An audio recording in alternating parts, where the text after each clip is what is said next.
Hello guys, good morning! Dahil nga po guys ay nakatanggap kami ng mastake na libre lang doon sa kapitbahay ng asawa ko doon sa probinsya. So bali, malayong kamag-anak na rin nila dahil nga po ay mga taga-probinsya yan ay kahit hindi kayo nagkikita ay para pa rin kayong magkakakilala talaga always. So ayan guys ay nakuha kami ng mushroom na asawa ko sa bundok pero ang nakuha namin ay hindi pala mushroom kasi nga hindi daw po siya makakain. So ayan guys, binigyan kami ng mastake ng kanyang malayong kamag-anak at ayan nanunungkit pa ng kanilang mga kaki para ibigay sa amin. So ayun guys, kasi nga nakita ko agad na pinipitas pa niya kami ng bibigyan kami ng gulay yung kaki na yan, so persimmon. So tuwan-tuwa naman ako dahil nga po guys ay gusto ko talaga mamitas ay wala lang po kami sariling puno talaga ay ayan, buti na nagpunta kami ng aming probinsya ay nakahingi kami, o diba, libre na yon. So ayan guys, ang mastake, isasain ko na yan guys, dahil nga po,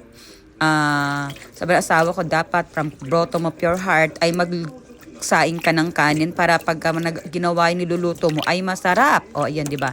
So ayan guys, naghugas na rin ako ng bigat yan. So ayan, talagang sabi niya dapat from the bottom of your heart yan. So ang ginagawa naman asawa ko dyan, naghahanda na siya tagang kung todo stress pa siya sa Google kung paano magluto ng mastake. So ayan, di ba? Yes, sa sikupuku.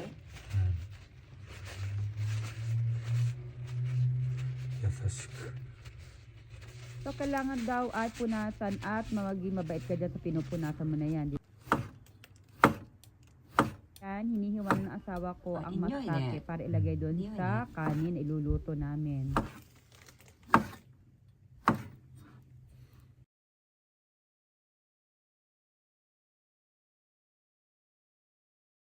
So ayan guys, habang luluto kami ng kanin ay ayan yung napulot naming mushroom. Nakik-amoy-amoy pa nga dyan ng aming posa, pero kasi nga hindi ako sigurado kung tama ba ang aking minukinuka siya. So bala asa akong tama. Ayan, asa madaling salita ay itinapon din hindi namin kilala. So ayan guys, nilagay na natin yung mga ingredients ng mastake gohan. Dahil nga po, ayan, first time kami magluto ng mag-asawa, so nagtimpla kami kung paano niluluto ang mastake na binigay sa amin ng kanyang kababaryo dun sa probinsya. So ayan, bali 3 cups ng bigas, so nakalagay dapat nakasapli din yung kanyang tubig para hindi siya malata at hindi siya yung mahilaw. So ayan, hinintay lang namin na matuyo yung tubig niya, tapos nilagyan namin siya ng kanyang ingredients. So lagay na natin dito guys sa ating set gohan. Ayan, at saka iset natin yan. So bali ano siya ng 46 minutes, so wait lang natin siyang maluto ng 46 minutes. Yan. So ayan guys, rilibisahan na natin ang ating mastake gohan kasi nga excited naman kami makakain dahil first time kami kumain ito. So tingnan natin kung ano po ang lasa ng mastake gohan.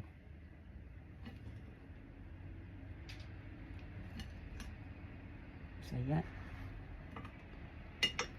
So ayan guys, makikita nyo yung mastake. Ito, yun yung hiniwa ng asawa ko mastake. O ayan, diba, mastake gohan. So guys, kasi ang mastake gohan kasi madalang makuha ito. At kung makukuha mo man ay siguro pa isa, dalawa. Tapos pag binili mo naman sa supermarket ay napakamahal guys. Kasi katulad ng picture na nandyan, nakita ko, nilagay ko dyan.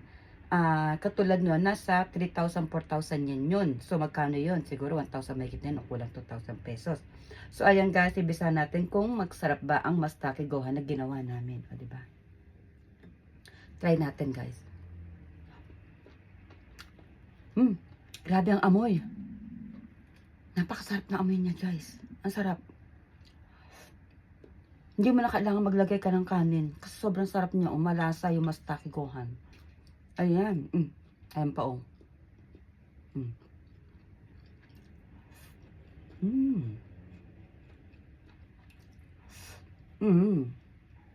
Ayan. The first time in my life, ngayon kami nakakain ng mastake gohan. Napakasarap pala guys. So, hindi siya nakakaanong kainin, nakakasawa. Madal mo siya makain pero masarap siya guys. Napakasarap pala. Thank you guys.